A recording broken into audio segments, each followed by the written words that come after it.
آخر چاند اور سورج کو جہنم میں کیوں ڈالا جائے گا؟ نبی کریم صلی اللہ علیہ وآلہ وسلم نے فرمایا، قیامت کے دن چاند اور سورج کو جہنم میں ڈالا جائے گا۔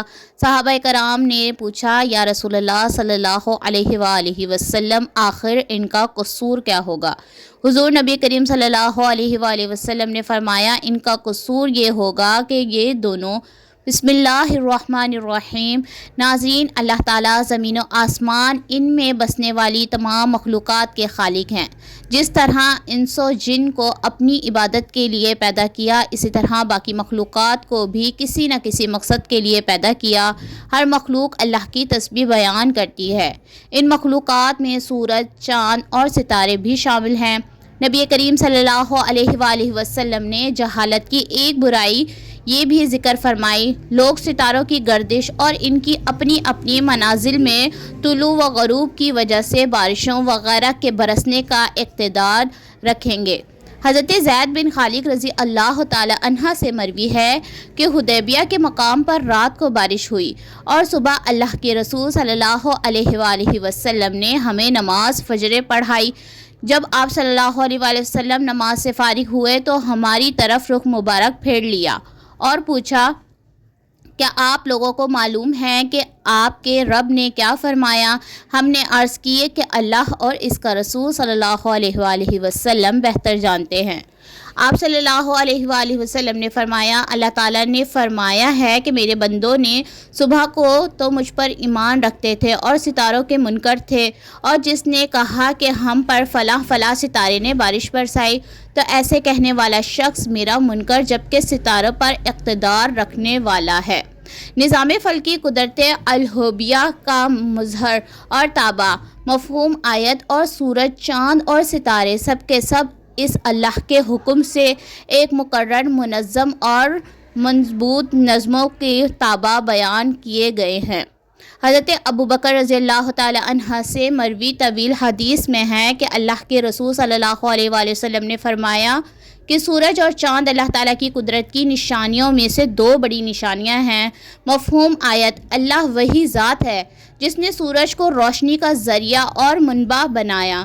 مفہوم آیت، اور سورج اپنے مقرر کردہ راستے پر چلتا ہے جو راستہ غالب علم والے اللہ تعالیٰ کی طرف سے مقرر کردہ ہے۔ سورہ یاسین۔ حضرت ابو ذر رضی اللہ تعالی عنہ سے مروی ہے کہ میں نے سورج کے غروب کے وقت نبی کریم صلی اللہ علیہ وآلہ وسلم کے پاس مسجد میں بیٹھا ہوا تھا۔ آپ نے مجھے مخاطب کرتے ہوئے فرمایا، ابو ذر، کیا آپ جانتے ہیں کہ سورج کہاں غروب ہوتا ہے؟ میں نے عرض کی، اللہ اور اس کا رسول صلی اللہ علیہ وآلہ وسلم ہی اس بات کو زیادہ بہتر جانتے ہیں۔ آپ صلی اللہ علیہ وآلہ وسلم نے فرمایا، جب غروب ہونے کے لیے اپنے مقام کی طرف چلا جاتا ہے تو زیر عرش اللہ کو سجدہ کرتا ہے۔ سورج کے سجدہ کرنے سے مراد یہ ہے کہ اس کا ہر طلوع و غروب اللہ تعالیٰ کی اجازت سے ہوتا ہے اور یہ اس کی اجازت کا تابع ہے۔ اللہ تعالیٰ کی اجازت کا تابع فرمان ہونا ہی اس کا سجدہ قرار دیا گیا ہے۔ حضرت نعمان بن بشیر رضی اللہ تعالی عنہ سے مروی ہے کہ رسول اللہ صلی اللہ علیہ وآلہ وسلم کے زمانے مبارک میں سورج گرہن ہوا۔ آپ صلی اللہ علیہ وآلہ وسلم نے فرمایا، لوگوں نے نظر یہ بنا لیا سورج و چاند کو گرہن اس لیے لگتا ہے کہ کسی عظیم شخصیت کے موت کی واقعہ ہوئی ہے، حالانکہ یہ حقیقت کے بالکل خلاف ہے۔ سورج اور چاند کو گرہن کسی کی موت و حیات کی وجہ سے نہیں لگتا، یہ اللہ تعالیٰ کی نشانیوں میں سے ایک بڑی نشانی ہے۔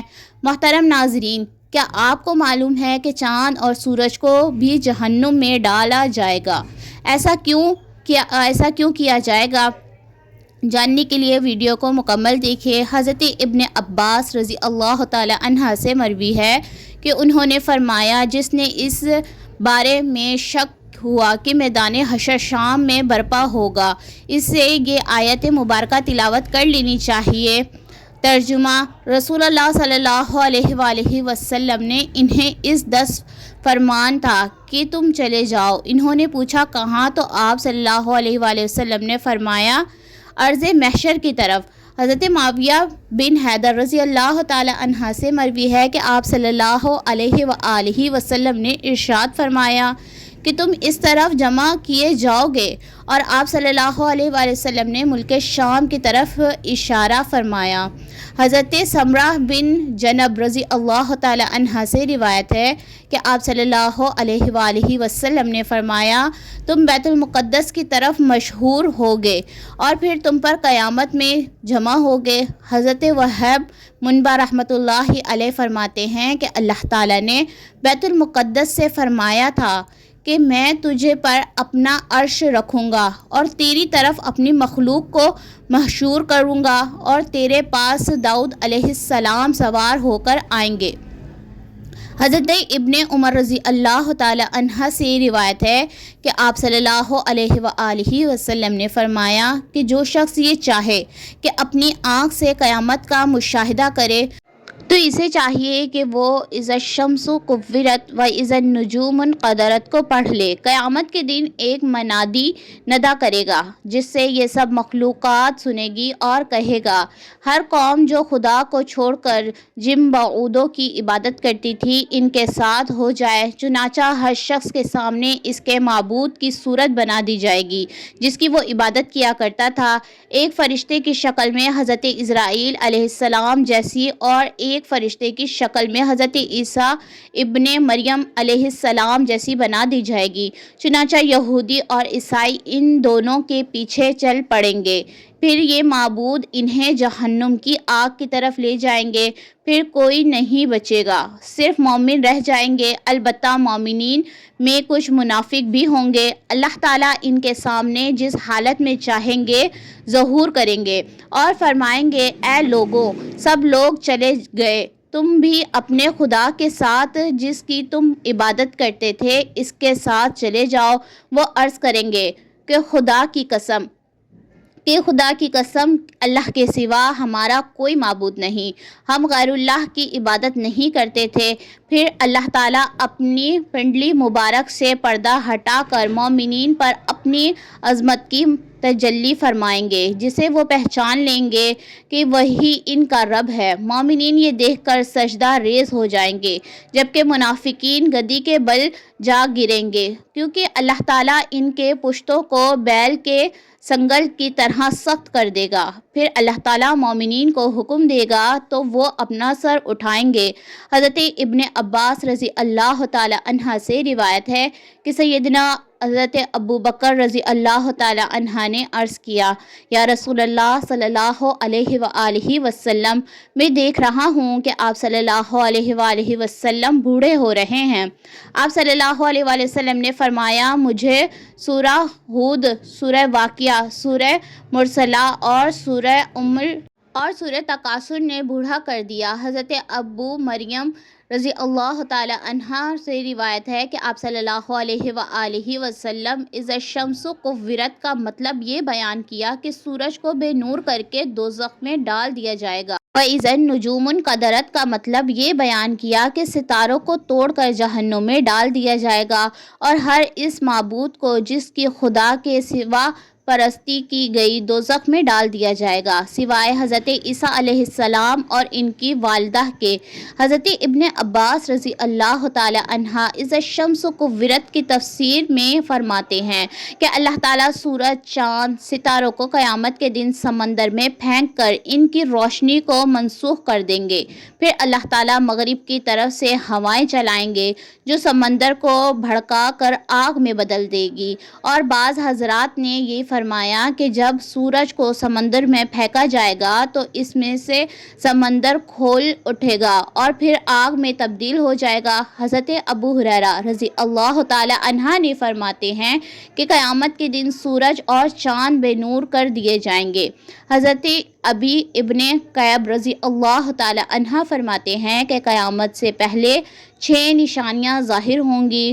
لوگ بازاروں میں چل پھر رہے ہوں گے کہ سورج کی روشنی بجھ جائے گی، ابھی وہ اسی حالت میں ہوں گے کہ پہاڑ زمین پر گر پڑیں گے اور زمین لرزنے لگے گی، جس سے جنات گھبرا کر انسانوں کی طرف اور انسان گھبرا کر جنات کی طرف بھاگیں گے۔ جانور، پرندے اور درندے آپس میں خلط ملط ہو جائیں گے۔ ارشاد خداوندی ہے، جب جنگل کے جانوروں میں رول پڑ جائے گی، یعنی ایک دوسرے میں مل جائیں گے، اور جب بیاتی اونٹنیاں جھٹتی پھریں اور جب دریا جھونکے ہوئے، اس وقت جنات انسانوں سے کہیں گے، ہم تمہیں کہتے ہیں کہ سمندر کی طرف چلو۔ جب وہ وہاں پہنچیں گے تو آگ ہی آگ نظر آئے گی جس سے شعلے اٹھ رہے ہوں گے۔ لوگ اسی حالت میں ہوں گے کہ اچانک زمین پھٹ کر ساتویں تہہ سے جا لگے گی اور آسمان پھٹ کر ساتویں آسمان سے جا ملے گا۔ تب ان پر ایک ایسی ہوا چلے گی جو انہیں موت کی آغوش میں سلا دے گی۔ حضرت ابن سعود رضی اللہ تعالی عنہ فرماتے ہیں کہ آسمان کی حالت تبدیل ہوتی رہے گی، کبھی تو وہ امہلہم رویدہ کی طرح ہوگی اور کبھی وردتن کالدہان اور کبھی واہیہ۔ آسمان پھٹکار رہا ہوگا اور اس کے احوال تبدیل ہوتے رہیں گے۔ حضرت محمد بن کعب رضی اللہ تعالی عنہ سے روایت ہے، امام قرطبی رحمۃ اللہ علیہ فرماتے ہیں، قیامت کے دن لوگوں کو اندھیرے میں اٹھایا جائے گا اور آسمان کو لپیٹا جا چکا ہوگا، ستارے جھٹ جائیں گے، سورج اور چاند ختم ہو جائیں گے اور ایک منادی آواز دے گا، لوگ اس دن کی آواز کے پیچھے دوڑیں گے۔ ارشاد باری تعالیٰ ہے، اس دن پیچھے دوڑیں گے پکارنے والے کے، ٹیڑھی نہیں، جس کی بات آپ صلی اللہ علیہ وآلہ وسلم نے فرمایا، جب میں جنت میں داخل ہوں گا اور اپنے رب ذوالجلال کو دیکھوں گا تو اس کے سامنے سجدہ ریز ہو جاؤں گا۔ اللہ تعالیٰ مجھے اپنی تعریف اور بزرگی بیان کرنے کی ایسی اجازت دیں گے جو اپنی مخلوق میں کسی اور کو نہیں دی ہوگی۔ پھر اللہ تعالیٰ فرمائیں گے، یا محمد اپنا سر اٹھائیں، شفاعت کریں، آپ کی شفاعت قبول ہوگی۔ آپ سوال کریں گے، آپ کی عطا کیا کیا جائے گا؟ جب میں سر اٹھاؤں گا اللہ تعالیٰ استفسار فرمائیں گے کہ آپ کیا چاہتے ہیں؟ حالانکہ اللہ تعالیٰ خوب جاننے والا ہے۔ میں عرض کروں گا، یا اللہ، آپ نے مجھ سے شفاعت کا وعدہ فرمایا تھا، بس آپ جنتیوں کے حق میں میری شفاعت قبول فرمائیں تاکہ وہ جنت میں داخل ہو سکے۔ اللہ تعالیٰ فرمائیں گے، میں نے ان کے حق میں آپ کی شفاعت قبول کی اور ان کو جنت میں داخل ہونے کی اجازت دی۔ اس ذات کی قسم جس نے مجھے حق کے ساتھ بھیجا ہے، تم دنیا میں اپنی بیویوں اور گھروں کو اس سے زیادہ نہیں پہچانتے جس طرح جنت والے اپنی بیویوں اور گھروں کو پہچانتے ہیں۔ بس ہر آدمی بہتر حوروں سے بستر کرے گا جنہیں اللہ تعالیٰ اس جنتی کے لیے پیدا فرمائیں گے، اور اولاد آدم علیہ السلام سے 2 عورتوں سے بھی ہم بستری کرے گا جنہیں عبادت خداوندی کی وجہ سے جنت کی عورتوں پر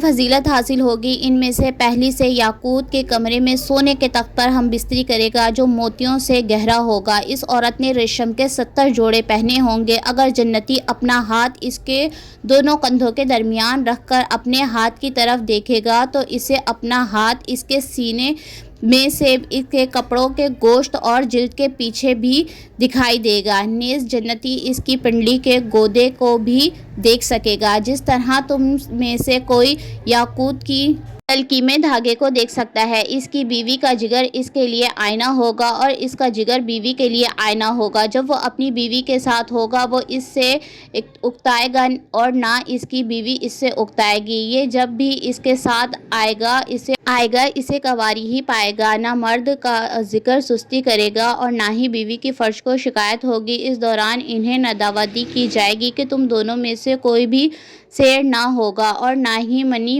نکلے گی۔